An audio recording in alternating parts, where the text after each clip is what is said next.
When I was 15 years of age, I left Ballymena Technical College, and after a few weeks I got a job with a large construction firm who were building a dam or a reservoir called Killylane, halfway between Ballymena and Larne.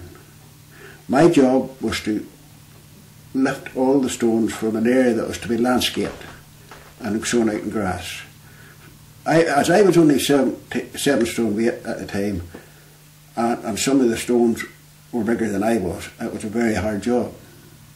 I kept this job till a day before my 16th birthday, and then I was paid off. And the reason I was paid off was because on my 16th birthday I was due to be paid the wages of a man, and the general foreman told me that there was no point in him paying me the wages of a man when he could get a real man for the same money.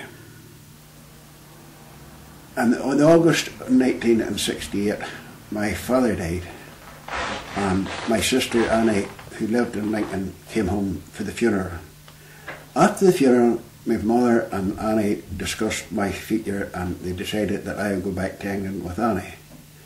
And 3 weeks later, I left home and travelled from Northern Ireland to Lincolnshire.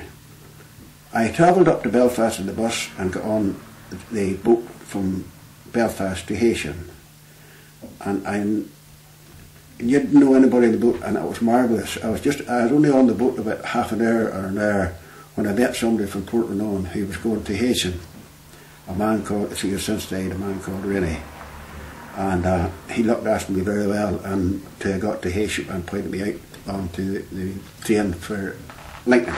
I saw an advert in the paper for an agricultural salesman to sell and repair agricultural machinery.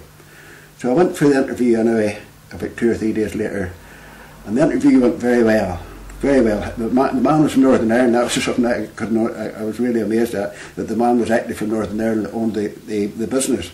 So I had a great chat and all, and we got on great, and I thought I was going to get the job, like, you know. And the interview was over and all, and everything was great, and I just got up to go, and he says to me, you know, there's just one more question I want to ask you. He says, before you go, he says, you know, over here in England, he says, they have no religion at all. He says, I hope you have kept up your religion since you come to England. Oh God, I said, surely. I says, I go to Mass every Sunday. He says, that's great. He says, that's great. He says, you'll either be hearing from me this Monday or next Monday. He says, we'll send you a letter. So I went out thinking I'd got the job, and I never heard tell of him again.